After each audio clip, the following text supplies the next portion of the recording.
Hi everyone and welcome to every episode of Family Guy Season 4 Reviewed.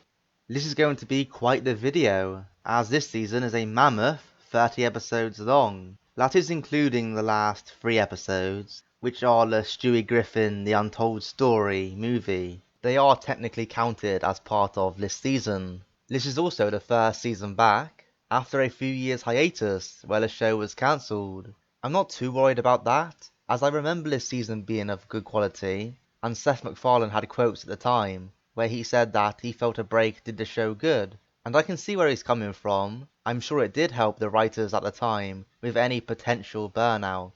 Without wasting any more time with formalities, please be sure to like and subscribe if you enjoy this series, and let's just get into it.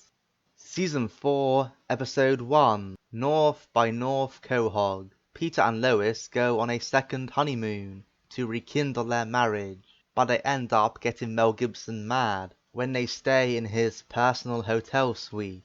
My favourite cutaway out of the 7 here was Peter forgetting how to sit down, and my best moment was Brian and Stewie's meeting with Tom and Jake Tucker. The season opener gets a 4 out of 5. And the main reason it does is the subplot has an interesting dynamic, and the episode was generally funny. There was a great collection of cutaways here. Peter diving headfirst into the chair was great, but equally as good was the Pinocchio one and the Honeymooners one, where he does actually power her right to the moon. And you've also got to love Peter convincing Congress to go to war.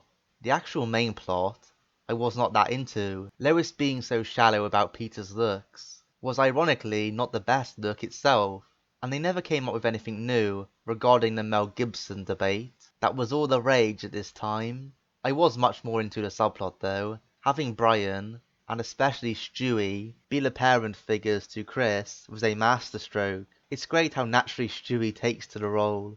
With the way he spanks Chris, you can tell he is using it as an excuse to let that authoritarian desire for control out. The meeting they have with Tom Tucker and his son was gold, not only for the visual gag of the living room being full of pictures of Tom, but also for Brian saying that the whole thing turned Chris's life upside down face. Such a funny line, and Stewie's slow head tilt sells the moment so well. Definitely a fun episode, rather than a deep, meaningful one. Season 4, Episode 2, Fast Times at Buddy Cianci Junior High. Chris falls for his new teacher, but he soon learns she has a dark side. Meanwhile, Brian becomes a teacher himself.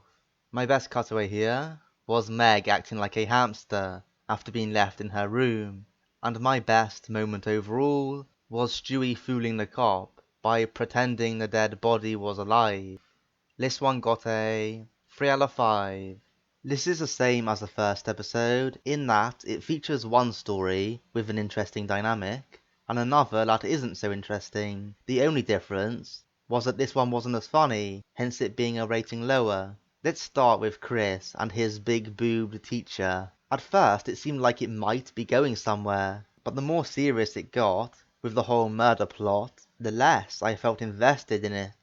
If they are going to make an over-the-top premise like this work, I think they needed to try and sell us on some kind of connection between Chris and his psycho teacher. At least that way the ending might have meant something. But there was like this one scene of them talking together. The rest of the time was devoted to making jokes about her breast size. At least Stewie saved the comedy here. Him pretending to be the dead guy was comical, as was him yelling at Chris, "Do you have any idea what time it is? Get in the house, fatty!" You've gotta love that sharp, aggressive delivery. The subplot with Brian being a substitute teacher was more interesting. I like his creative teaching methods. He clearly cares about the kids and tries to help them learn. His transfer to the rough school also worked well. I love the final scene where he just gives in and encourages them to get these underwhelming jobs. It was the average main plot, as well as the comedy, which dragged this down to an average rating. Season 4, Episode 3, Blind Ambition. Peter goes blind from trying to set a world record for the most nickels eaten. So Cleveland's previous career as a auctioneer was my favourite cutaway, and Peter mistaking Chris for Lois, despite being a bit creepy, I found the best moment. This one gets a 3 out of 5. This episode was a wild ride. We got the full-on crazy Family Guy experience here, the most we've had so far. We had a giant chicken fight that went on for a solid 2 minutes, a Quagmire story which got abandoned halfway through, and finally Peter becoming blind, which was treated as a bunch of sketches, more than some kind of serious plot. So where do I start? I guess I should start with the Quagmire stuff. You had the usual stuff from him. He's as pervy as ever here, and I thought they would make a whole episode of trying to cure his sexual addiction. But once he saves the woman's life, the episode just moves on from him, and Lois and the rest of the women forgive him. His line, "What the hell, CPR?" was very funny though, so I have to at least give credit for that. Peter being blind also threw up a few good moments, like the awkward scene between him and Chris, and Stewie saying, "What a deuce?" when Peter enters his room off screen. But the ending where he saves Horace's life was not that impactful because of course he stumbled into it, and his eyesight of course goes back to normal in the end. To summarise this episode, I think it was a bit too frantic, and there was a bit too much going on. Also, when you have God starting fires, and Peter jumping on people and killing them, as actual plot points, rather than just being reserved for cutaways, that's when you know the show is starting to move away from the more grounded style it had in the first 2 seasons. Season 4, Episode 4, Don't Make Me Over. Lois takes Meg to the mall for a makeover, resulting in her becoming instantly popular. My best cutaway here was Peter's practical jokes at the hospital, and I found Peter and his friends doing karaoke to be a great moment. This one gets another 3 out of 5. This had quite a few funny and entertaining moments, which is the reason I find it fine overall, but in general the episode decided to shit on Meg at every opportunity, and still tried to carve out an ending where Peter is considered the good guy for getting revenge for her. I'm sorry for not buying into that, when Peter literally wanted to burn her old pictures earlier in the episode. Now I have to say now, for future reference, that I don't actually mind the Meg abuse in small doses. I always say that Family Guy is a comedy show, so as long as it's funny, it will likely get a pass from me. That being said, it was a tad excessive here, especially early doors. I mean, the running gag of people lighting themselves on fire at the mere sight of Meg was a bit much. It's not even a particularly funny gag either, really. As mentioned though, this was entertaining most of the time. The karaoke scene was a highlight, and there are many memorable cutaways. Peter joking that the guy's wife was in a coma, only to reveal that she's actually dead, was quite brutal. The fake moon landing, and Peter entertaining George Bush at the White House were also good cutaways. So to sum up, not a great story, but it got by on some amusing moments. Season 4, Episode 5, Le Cleveland Loretta Quagmire. After Loretta has an affair with Quagmire, Peter tries to get Cleveland to feel some passion and anger about the situation. My best cutaway here was Peter and the barbershop quartet singing You Have AIDS. And my best moments were Peter's Petercopter and Hindem Peter. I gave this one a 4 out of 5. I honestly expected to dislike this episode, given that it has Quagmire doing his friend's wife, and Loretta is just incredibly unlikable in general. But as it turns out, it wasn't bad. They tried to actually get into Cleveland's character, which they don't often do on a show, and it poses some interesting questions in my opinion. Obviously Cleveland was a wronged party in this situation, but the episode shows that he doesn't actually help himself by being such a pushover. The fact is that a lot of women in real life do get bored with chill guys like Cleveland, who just want no drama and want to have a quiet life. Call it mean-spirited or whatever buzzword you want to use, but I'm not going to criticize the show for showcasing how a lot of marriages do go in real life. And it's not like Cleveland learns nothing from the experience. I liked the ending scene, where he emphatically tells Loretta it's over. His line, "I deserve better than you," shows that he did finally learn to stand up for himself. And it's true, he does deserve better than her. It's good to see him finally realise that. This episode also exposes Quagmire's true self even more, but hey, we all know he is who he is. I mean, the guy's like a rapist and all sorts, so I'm not going to go into a deep dive into his morality. He's just a funny character. Let's just leave it at that. There was also plenty of good jokes and cutaways here to help lighten the mood of the story, like Peter's vehicles. I laugh how the second time he crashes into Joe's house, Joe is just resigned and questions how Peter can afford this stuff. In addition, you have a Bill Clinton-like Quagmire fessing up to the nation, the great piss take of that lame movie scene of Superman tossing a bit of plastic wrap at a bad guy. Yeah, well, you know, take that. And of course, Peter's great performance at delivering bad news. A surprisingly enjoyable episode, I have to say. Season 4, Episode 6, Petarded. After getting smug about winning a game of Trivial Pursuit, Peter takes a genius test and finds out he's technically mentally retarded. My best cutaway here was the Natural Geographic special on fire trucks. And my best moment was Peter playing Trivial Pursuit. This one gets a 5 out of 5. Straight up, this is perhaps the funniest episode of the show in my opinion. The plot is nothing special, and ends abruptly, with the kids coming back out of nowhere, but so what? It's all about the comedy here, and there are so many memorable gags. As I said, arguably the best jokes ever in a Family Guy episode. The fire truck documentary was not only funny and accurate to how nature docs are in real life, the fact that the cutaway appeared in the actual story at the end was great. Peter playing Trivial Pursuit with the kids' questions and treating it like the biggest deal ever is exactly the type of silly random humour Family Guy excels at. Brian gloating in Peter's face is another classic moment, as was Peter almost drowning in his soup, and demonstrating just what a genius he was by locking his keys out of the car. Honestly, my review here is just going to be listing and explaining jokes. So rather than doing that, I implore you to just go and watch them yourself. That will do them far better justice than I can.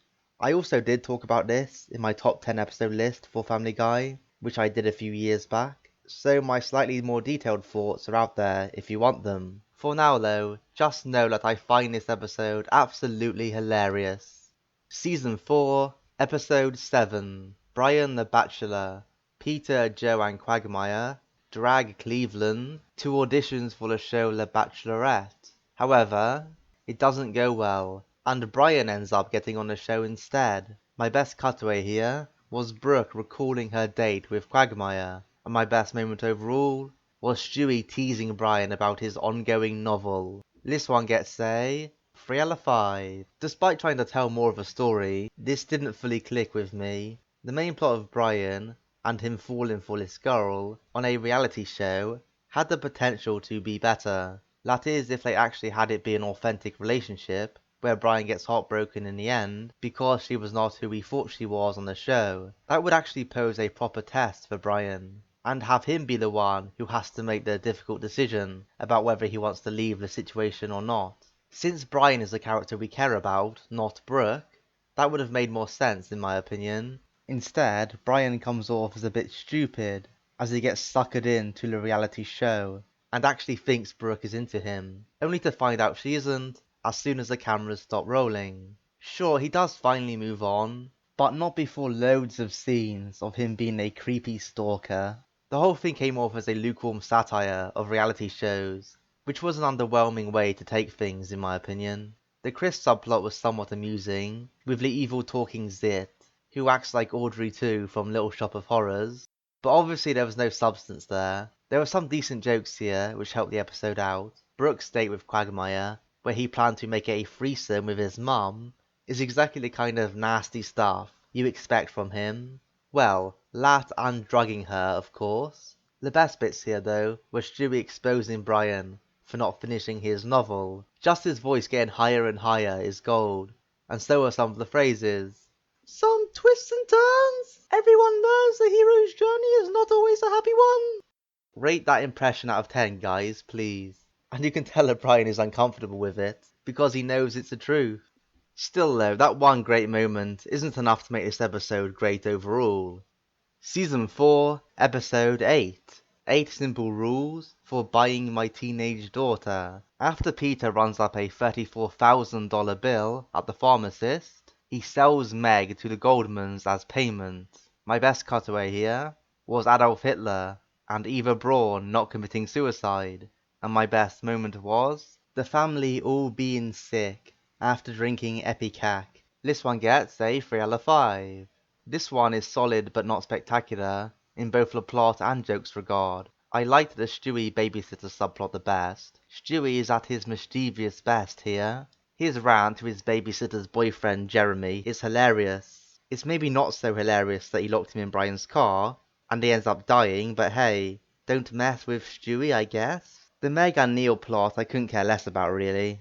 I mean, Meg is so petty and jealous. It's like I either get with him or not, for God's sake. I know Meg gets an overly hard time, but she really doesn't help herself be likeable. Given how unpopular she is, it's rather silly that she considers herself so much better than Neil. She doesn't have to like him, of course, just because he's unpopular like she is, but there's no need to act so superior to him. As for the jokes, a few were funny, like Hitler and his wife refusing to kill themselves before the other does it, and the puking scene is a classic, with them all realizing how badly they messed up. Peter holding Brian's ears, then puking on him, will always be a funny visual.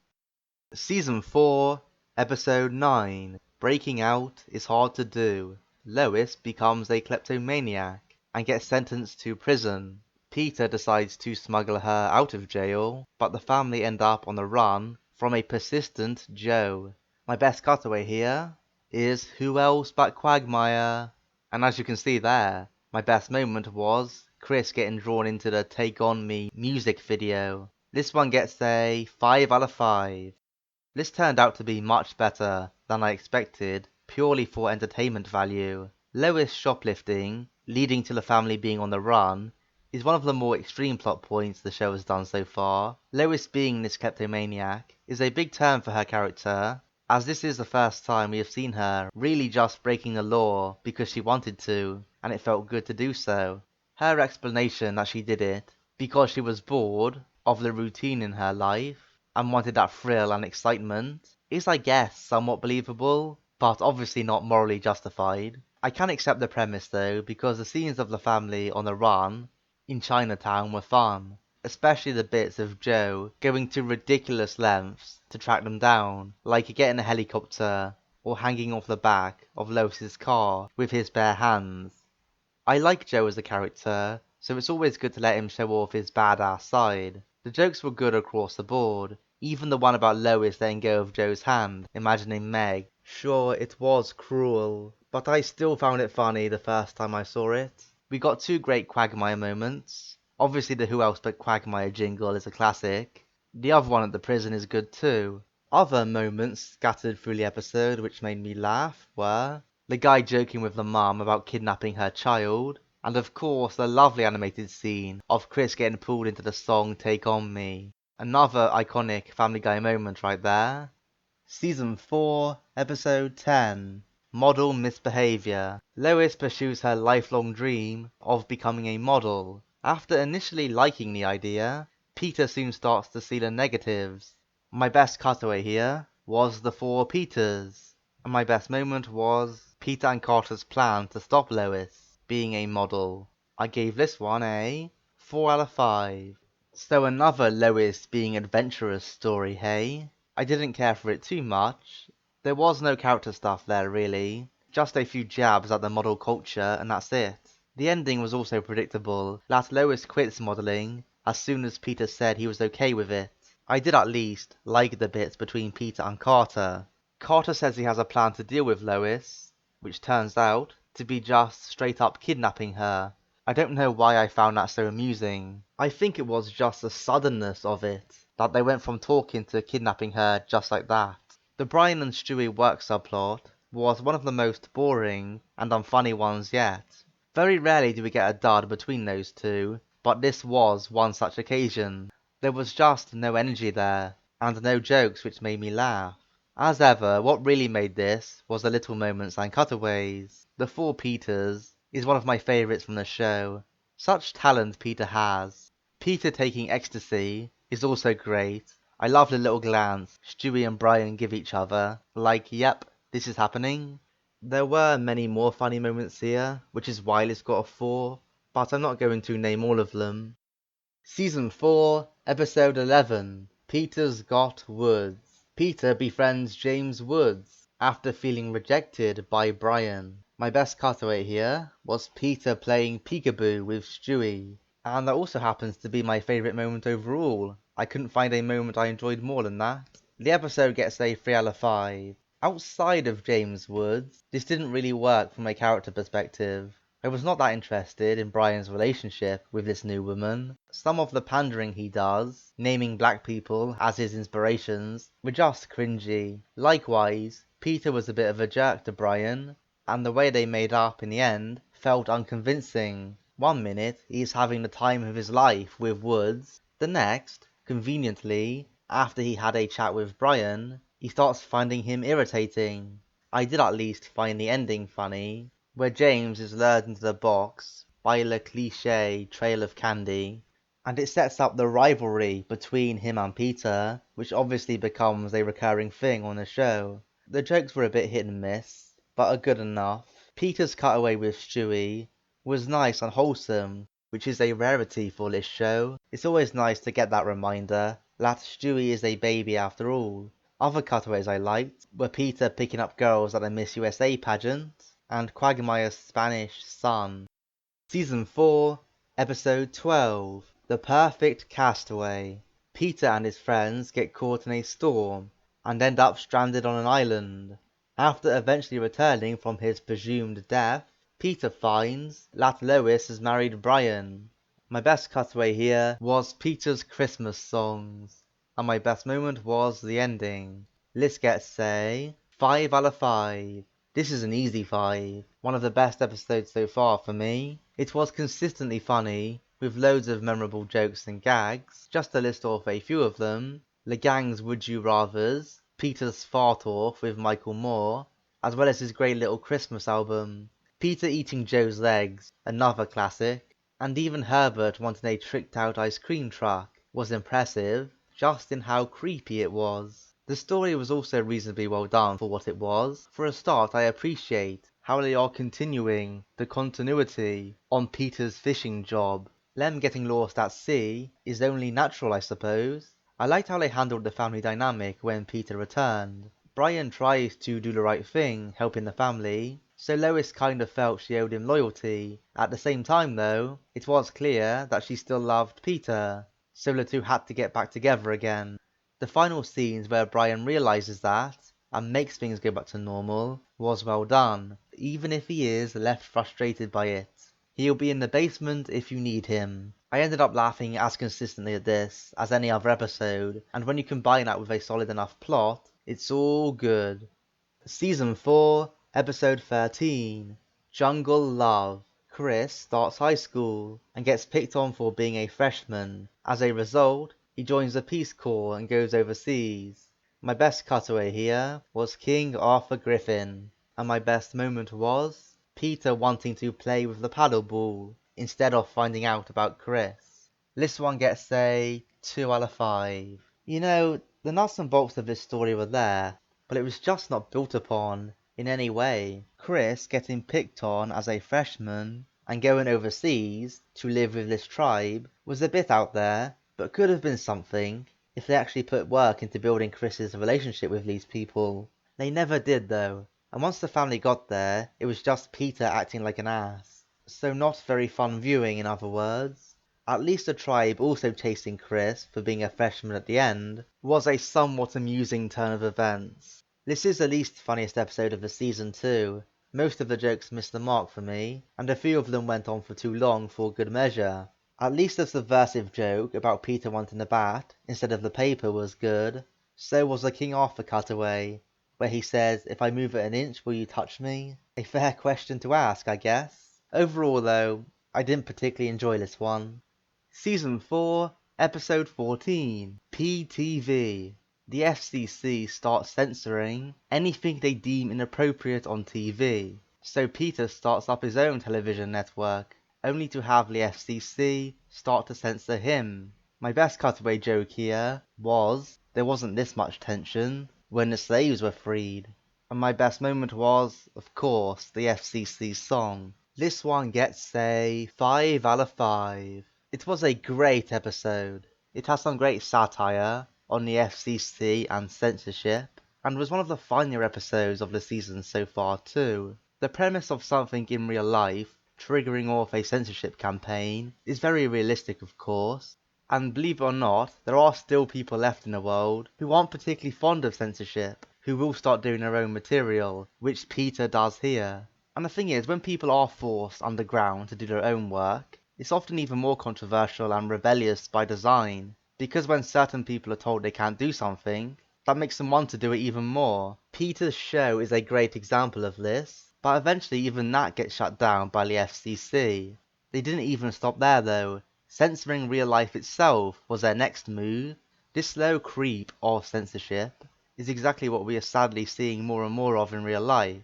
In fact, even though the show was exaggerating it, with the agents in their own home, covering them up as they got out of the shower, it's still only 1 or 2 steps away from how some places are right now in real life.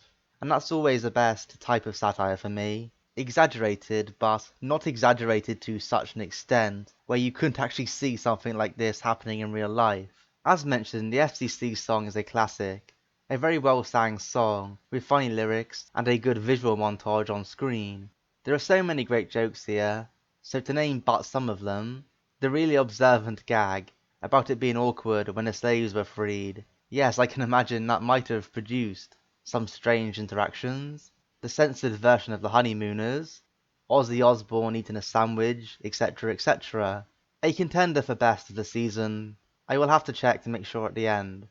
Season 4, Episode 15. Brian goes back to college. After Brian gets fired from his dream job, he decides to go back to university to get his degree.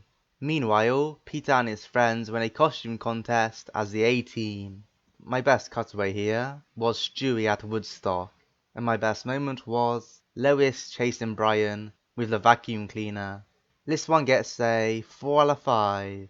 It's always good to see when Family Guy has 2 stories, which are both engaging. Brian had quite the run around here, first getting his dream job as a writer for the New Yorker, before getting kicked out because he never graduated from college. His time in college was decent too, with the Stephen Hawking-like professor, and all the jokes they get out of that, like him in bed with his wife, which was kind of wrong, but still funny. Moving on from that, you had Stewie running rampant around campus, which was a delight.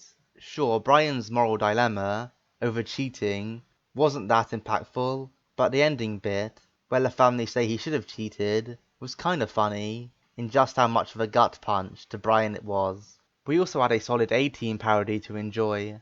There was a lot of action going on there, if not all of it hit the mark. I like the reason they won the costume contest in the first place, was that they actually had a real black guy on their team. Some of the montages were a bit drawn out for my taste, but I just found it surprisingly endearing how much Peter and his friends embraced their roles. The scene where they shoot down a tree to save the cat was the pinnacle of that over-enthusiasm. The jokes were slightly above average. I always love scenes where Brian acts like a dog, so him being chased around by a vacuum cleaner did all sorts for me. We also had the return of Peter's "ah" after he hurt his knee, which is always welcome. Stewie repping for the establishment at Woodstock was also great. Learn the rules! This will not go down as any kind of masterpiece, but it was pretty good entertainment. Season 4, Episode 16, The Courtship of Stewie's Father. Lois is concerned Stewie isn't spending enough time with his father, so Peter finds a way to bond with Stewie. Also, Chris breaks Herbert's window and has to do chores for him. My favourite cutaway here was Doc Brown's miscalculation, and my best moment was Peter and Stewie tormenting Lois. This one gets a 4 out of 5. This one had a good plot in the sense that it was nice to see Peter and Stewie finally bond a bit, even if they did go over the top by physically attacking Lois. It was to be expected with those two, really. They did manage to squeeze some entertainment out of it. The extended scene where they put Lois in a trunk and drive into water was pretty crazy. I must say though, that the Chris Herbert side of things was slightly underwhelming to me. They really played up to Herbert being a paedophile here, the most they have done so far. Now I do find it funny for the odd gag, but when you try to construct a story based solely around Herbert's lust for Chris, well, it's hard to do well, let's just say that. This was fairly funny again, so I can forgive the meh subplot. I like Doc Brown from Back to the Future having such an issue with their daughter marrying a black man. His pathetic attempt to save it made it even better. Quagmire telling the story of what he did to those two homeless twins worked just because we got to see it from Stewie's perspective without sound. No wonder he freaked out when Quagmire grabbed his nose. Peter saving all the lost kids from the evil Disney World was also a nice way for him to redeem himself in Stewie's eyes. Season 4, Episode 17, The Fat Guy Strangler. Lois finds out that she has a long-lost brother, Patrick. At first, all seems to be going well. That is until his dark history is revealed. My best cutaway here was Bobby McFerrin falling down a flight of stairs. And my best moment overall was Joe's reaction to Peter, Brian, Cleveland and Quagmire teasing him for not finishing his steak. I gave this one a 5 out of 5. This had a somewhat interesting and serviceable story, along with a collection of hilarious jokes, and that equals an easy 5. To start off, Lois having a brother she knew nothing about does seem a little far-fetched. Then again, Carter and Babs are exactly the type of people who would keep this type of thing from her. The Jackie Gleason revelation is quite funny, and it does set up Patrick's trauma of fat people. The ending scene where Lois has to save Peter from Patrick after she gets over her denial was decent, and to the episode's credit, it did put the work in to set up Peter as being fat as an issue earlier on. They disguised it quite well too, as just the usual Family Guy silliness, but I was glad to see it brought back for the finale. I also like how everyone in the end is fine with the fact that Patrick just tried to murder Peter, and the family still promised to visit him every now and then in the mental asylum. Some of the mentioned great jokes are as follows: Bobby McFerrin's sound effects at falling down the stairs, Joe yelling and shooting the steak to pieces in response to his friend's teasing. That's Joe's voice at its best right there. The Price is Right gag of going over by 1 was on point, and Peter having his own orbit was also a good visual gag. There are many more good ones here too. Honestly, there isn't really a dud here. Season 4, Episode 18, The Father, the Son, and the Holy Fonz. After getting annoyed at Francis's stubbornness, Peter creates his own new religion, worshipping the Fonz. My best cutaway was Peter on steroids, and my best moment was Peter, Brian, and Francis talking about Madonna. I gave this one a 3 out of 5. So yes, it's another Francis plot. At first I wasn't particularly happy to see him back, as he is not exactly a likeable character, but at least they never overdid that side of him here. Peter starting his own religion worshipping the Fonz was fun to start, but quickly lost any point. I do at least like the ending to it all, where the three find some common ground in how much they despise Madonna. I love how that conversation of them bad-mouthing her just goes on and on. The points raised about religion in the episode I mostly agree with, but they were hardly new takes. It worked because Francis was of course treated as the pushy one here, not Brian, but I know that dynamic changes with Brian in the future. Jokes were reasonable. Peter on steroids was a quick funny gag, and the Bruce-voiced shark was another which made me laugh. When you add this to Stewie's little subplot of being trapped in a plastic ball, the episode ends up being a solid but not spectacular one.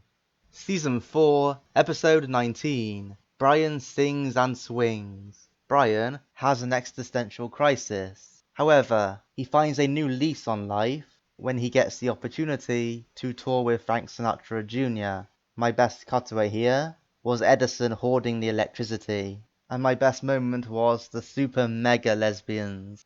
The rating this one got is a 3 out of 5. Despite the fact it tried to tell what you could consider to be a more deep story, it left me feeling a bit underwhelmed.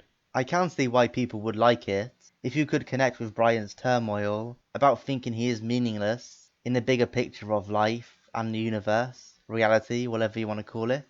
I just couldn't connect with it myself. Not only because I don't have that mindset myself in real life, but they never delve deep into it enough here. Brian ends up acting erratically and is swayed back by Stewie in one conversation. I don't know, it just didn't make me feel anything. And in a plot like this, you need to be accomplishing that really. Brian's conflict with Peter also left unresolved, and as a result felt tacked on. The more funny moments came from Meg's lesbian side plot, whether it be Quagmire and Chris hiding in a closet with a film crew, or the mega lesbians singing Elvira. Not much came of it in the end, but at least Meg got to fit in for a short while, so that's something I suppose. Overall though, this was an average to below average episode, that just about scrapes the 3. Season 4, Episode 20, Patriot Games. After a chance meeting with Tom Brady, Peter lands a spot on the New England Patriots football team. Meanwhile, Brian loses a bet to Stewie and tries to put off paying him. My best cutaway here was Brian packing Stewie's parachute, and my best moment, Peter singing Shapoopy as a touchdown celebration. This one got a 4 out of 5 from me. It was a pretty good episode overall. Peter being so good at football is unrealistic, but the whole plot was meant to be a farce anyway. I guess if it's just him running into a bunch of people, I can get behind it. I do feel like it tailed off a bit once they got to London though. The Pansy team did little for me, and I just feel like all the momentum was lost, as they just limped along to the ending.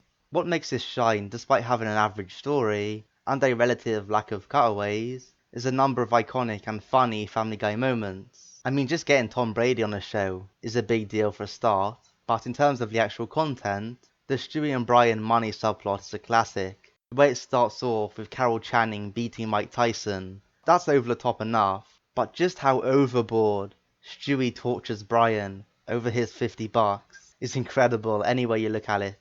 The reference to Fred Flintstone being a gambler by betting with Stewie, I also liked, given that that is one of my favourite episodes from that series. And of course, Peter's performance of Shapoopy is another classic. Very well composed and choreographed.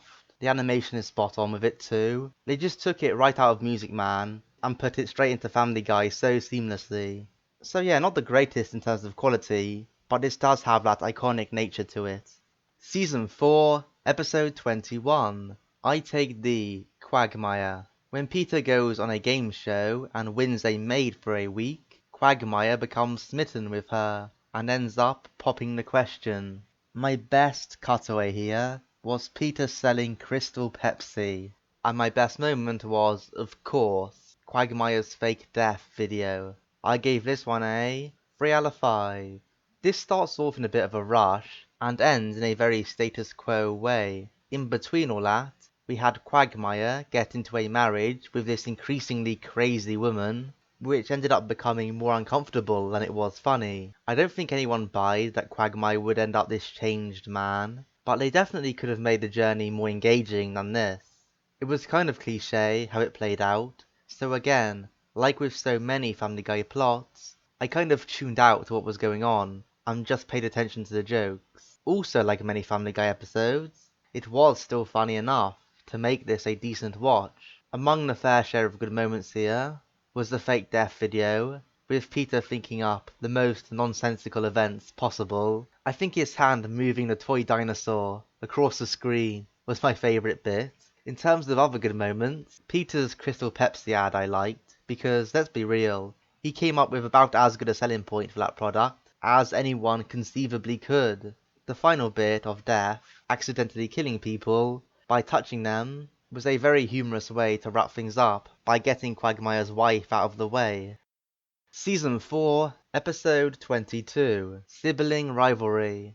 Peter donates his sperm, which results in the birth of Stewie's half-brother, Bertram. The two get into an all-out war for control over the playground. Meanwhile, Lois gains a lot of weight.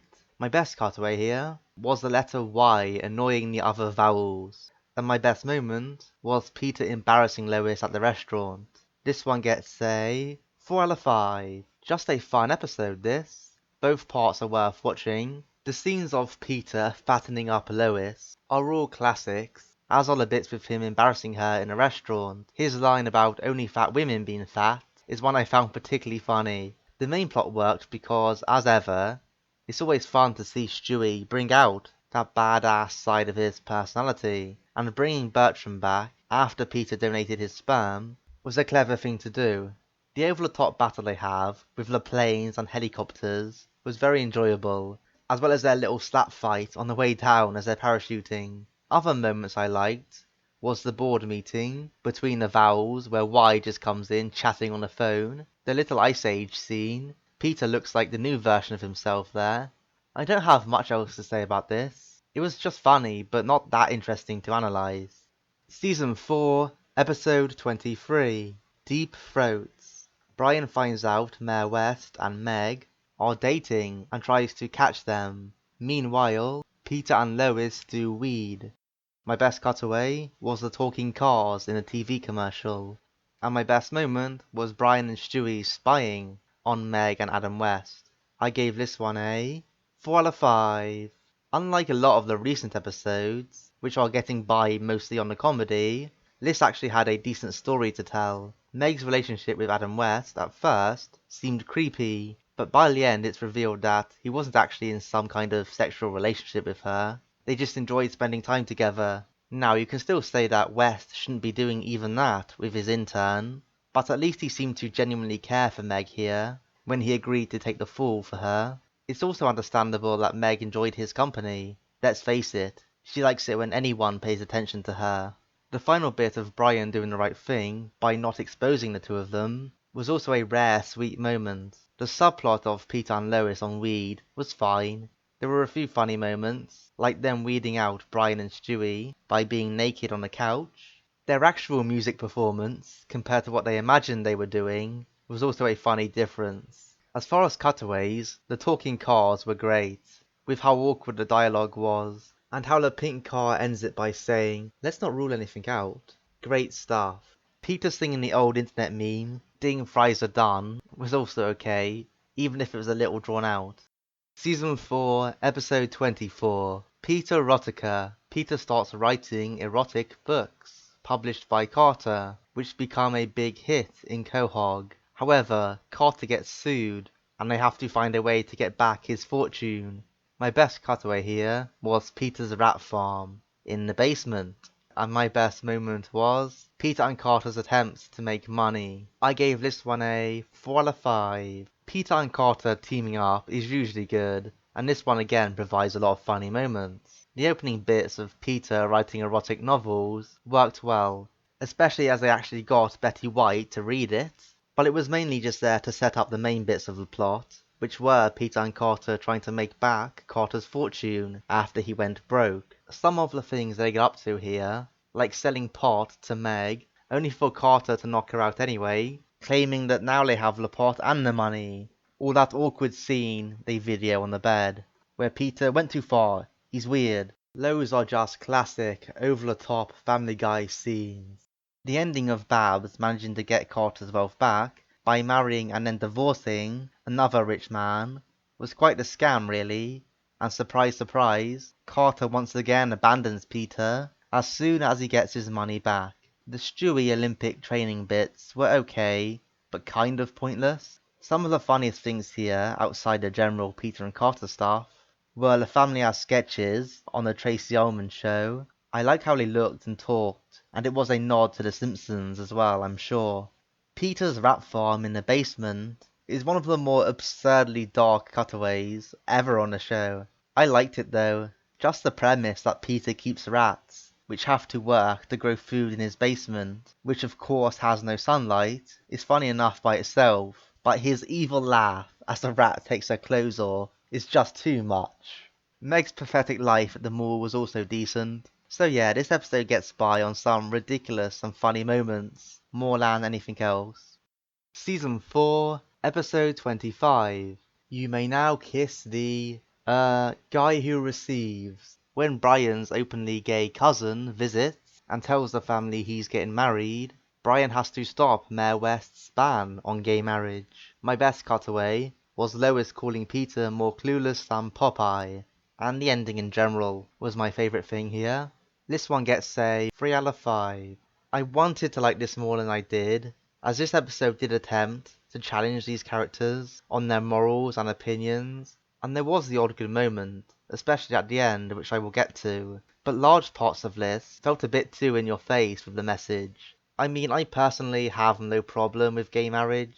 Let people do what they want to do, that generally is my take on life, so I agree with the episode for the most part. But it wasn't exactly subtle, with the young Republican group and Lois's out-of-touch parents being the thing which changed her mind on the issue. Also, Brian was essentially committing terrorism by holding Mayor West hostage at gunpoint, trying to force him to change the policy. That doesn't make you the good guy, and the only thing which somewhat saved that was the ending, where Brian admits that he was wrong to resort to violence and intimidation, and lets Adam West decide for himself. And of course that's what got him to reconsider. There were a few nice moments here and there, like Popeye getting his medical diagnosis, and Peter singing with the Proclaimers, but not enough to elevate this to something great. Season 4, Episode 26, Petergeist. After Peter moves the skull of an Indian chief that was buried in a backyard, poltergeists terrorize the Griffin family. My best cutaway was Stewie on Jackass, and my best moment was Herbert's fight with the evil tree. I gave this one a 4 out of 5.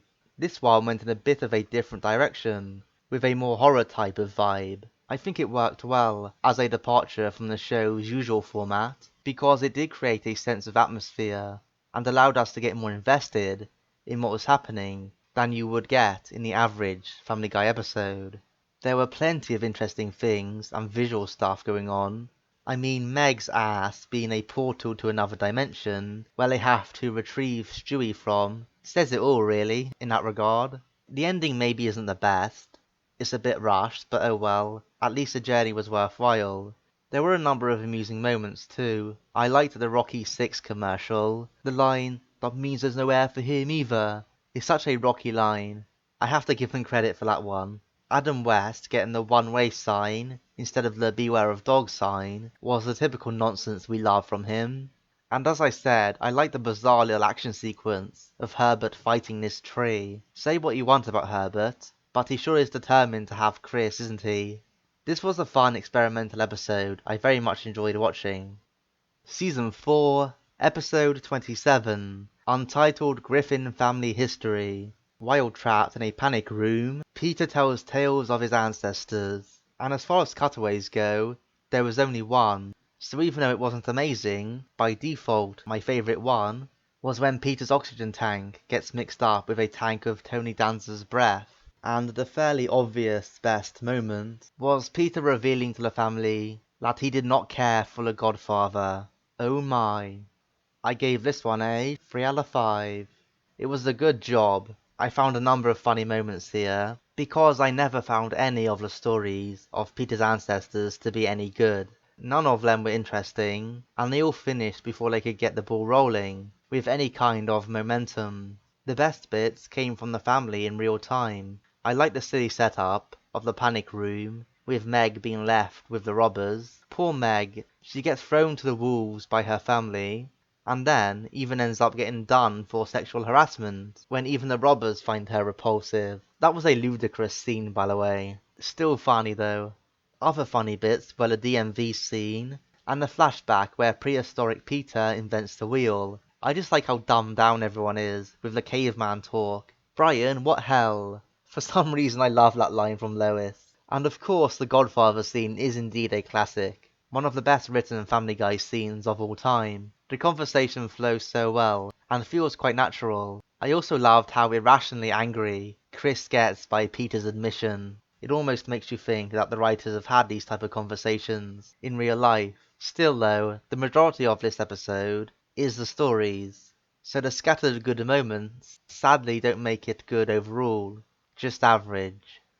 Season 4, Episodes 28, 29 and 30. Stewie, Griffin, The Untold Story. And yes, I have decided to mush these episodes all into one, But technically, because it was originally written as a movie, and it is structured that way, it's not really structured like 3 separate episodes, so I feel it would be a bit silly to try and make 3 different slides out of it.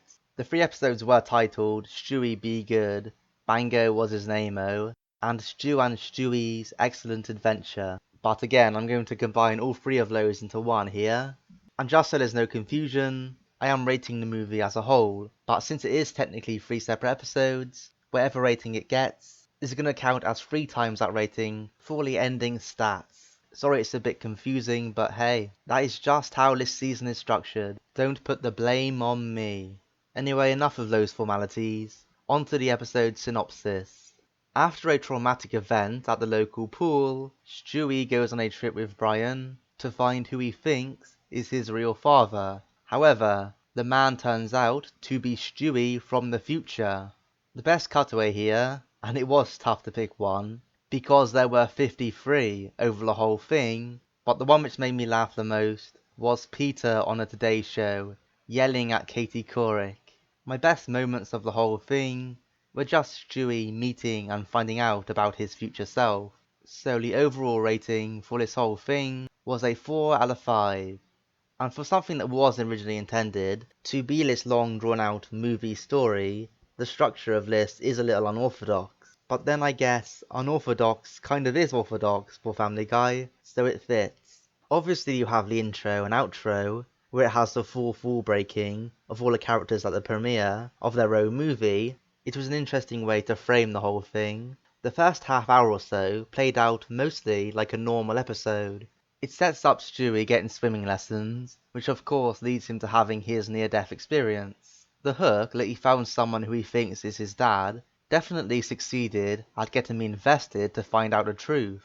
As all this was going on, Peter got his own segment on the news, called What Really Grinds My Gears. It was fun watching him rant, and as usual there were plenty of good moments from Tom Tucker, as he slowly gets more and more jealous of Peter. As things progress through the middle section of the movie, it's largely focused on Stewie and Brian's travel to San Francisco. I enjoyed the bit of them playing chess in Quagmire's van, and of course the button Stewie presses, which puts Brian in a rather awkward position. Of course Quagmire has a button like that. Did you expect anything else? Some of the other scenes of them in the desert, and the first few bits of them in San Fran, were just filling time though, and in my opinion were the weakest parts of the whole thing. The halfway point was the slowest paced section in general, even including the Peter and Lois stuff. After Peter got fired from his news job, things turned to him and Lois teaching Chris and Meg how to attract girls and boys respectively. None of this went anywhere, or expanded their characters in any way. I mean, Peter and Lois's motivation for doing it was literally only because they wanted to be able to have sex without being bothered by their kids. Things soon got back on track though, as the final third of this was very good. The whole time we had been building up to Stewie meeting this mystery guy. That's the angle we all cared about, so it was great to see it deliver. The revelation that he was Stewie from the future, and that he is on vacation to the past, was very clever, and it provided a quick, seamless way to get to future Stewie's setting. Stewie quickly realizes how lame his future self's life is, and you could see how different it was from his expectations, where he was this strong ruler. It also brought back the near-death experience from earlier, as a reason for his lackluster life and decision making, which makes a degree of sense, and ties the events from earlier back in well. The scenes of him trying to fix up his life range from awkward, when he tries to lose his virginity, to hilarious when he meets the old members of his family. Meg getting a sex change to a guy named Ron is not that surprising really. I mean, why not? She can't get any less unhappy than she was in her old life, can she? Chris's bitchy wife was annoying, but it paid off when Stewie blows her away on his way back to the present. Joe Cleveland and Quagmire in the home also produced some funny moments. Who wears short shorts? I wear short shorts. Things do wrap up in a satisfactory manner, with Stewie going back in time to stop the stand falling on him in a very over-the-top action sequence. After all he had to endure, you kind of hope future Stewie is able to get his act together after being given a second chance at it. In terms of the humour, it was solid throughout, without ever having a single gut-bustingly funny moment.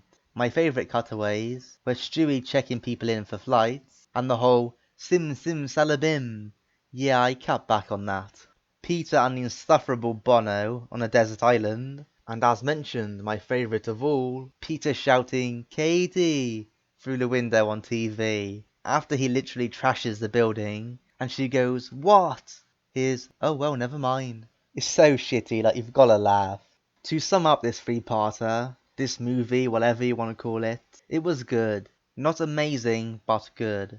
I wish they would have used some of the extra time to expand on the characters a little more. Maybe cut back a little on the 50-odd cutaways. Maybe that might just have been a good idea. After all, it was only Stewie here who we got a good look at. Maybe if they tied the family's problems into Stewie's problems and made them related in some way, maybe make Stewie's childhood upbringing the reason why his life flattered to deceive, I think I would have got something extra out of it if they did that. Still though, I'm not really complaining, because at the end of the day, this was an hour and a half worth of content that was still on the low end of a 4. It did mostly show off what Family Guy is all about, and ultimately, that is all you can ask for when it comes to a project like this. So that's season 4 of Family Guy in the books, and here is a season summary. Its overall average score was 3.73, which is the highest so far, and continues a trend the show has going on, where it improves slightly season by season. My top 5 episode list, which was pretty easy to put together, because there were exactly 5 rated episodes, and they were as follows. Breaking Out is Hard to Do at 5, The Fat Guy Strangler at 4, Perfect Castaway at 3, Petarded at 2, and just about edging it out as the best was PTV. And once I look a little closer at the breakdown of the episode ratings individually, you can see again that 3s and 4s dominate the season, much like last time, but there were a few more 5-rated episodes this time, and the show continues the very impressive thing of having hardly any bad episodes. No 1 out of 5s, and only 1 2 out of 5. That rivals any classic era Simpsons season in terms of a sheer lack of bad episodes. So Family Guy continues to surprise. In terms of my general thoughts here, I actually have quite a few to share with you about this season. I mean, to start off, I do have to praise it again for being very good. I mean, a 3.7 plus average score is very good stuff. It's the highest I have given a season of any show, I think since the 8th season of The Simpsons. And when you consider this season was 27 plus episodes, plus a 3-part movie, it makes it even more impressive. You can't fake it over 30 episodes, that is for sure. Not to be a downer, as I may be proved wrong going forward, and I hope I am, but this feels like almost the best Family Guy can get. This, in my opinion, is peak Family Guy. This season probably contains more classic, well-known moments than any other, and also contains many of the funniest episodes of all time, like the top 3 on the top 5 list, for example. Despite getting more and more willing to do crazy things, including all kinds of property damage and even sometimes physical harm, amazingly, none of the characters feel overly unlikable yet. And maybe with the slight exception of Don't Make Me Over, it's all still very much grounded in the wacky Family Guy universe, and you don't sense an overly personal edge to the mean stuff just yet. The treatment of Meg is the closest they come to it, but even that is mostly just one-off jokes here, rather than making the abuse a core plot point, or making it seem like Meg is living every single second of her life in misery. This season also hit the sweet spot for the satire. It wasn't present in a big way in every episode. It was there in about a third of them, which is the perfect amount in my opinion. When it was present, they did a good job of presenting their case in a funny way, and never came off as overly pandering, like the writers were taking their own opinions too seriously. PTV is obviously the gold standard in this regard. They produce a fantastic takedown of censorship and the freaking FCC, and even the gay marriage episode I could largely agree with, and the ending had the right message. If the comedy and real-world satire wasn't enough, well, this season also has you covered in the songs department. Many classics here, which still get memed on and talked about online to this day. Seth's talent for singing and love for musicals, as well as the writers and directors' talents for putting them together, continues to shine through. So yeah, I think I've praised this season enough. Family Guy, in my opinion, is never going to be the best show about, simply because the stories lack the depth to be that. But for what it is, this is about as good as it gets, in my opinion. Which is bad news for all of you who hate cutaways, because this season had the most cutaways so far by a long shot. Sure, they can be distracting sometimes, but I've come around to the idea that cutaways are a core point of Family Guy. They know how to do them well, and they often add a lot to an episode, or are the funniest part of any given episode. So although they wouldn't work in every show, I'm glad cutaways are a thing in Family Guy. Let me know your thoughts on this season in the comments. Do you share my love of this season, or do you think I'm way off the mark? Either way, I would be delighted to hear from you. All I know is that I sat down and watched this season for a good 30 episodes, as well as make a review on it, and it did not once feel like a slog, and that is a bona fide success for me. Thanks for watching, guys. Stick around and support the channel for plenty more content to come. Some of it Family Guy, some of it not. On that bombshell, I'm out of here. Take care of yourselves.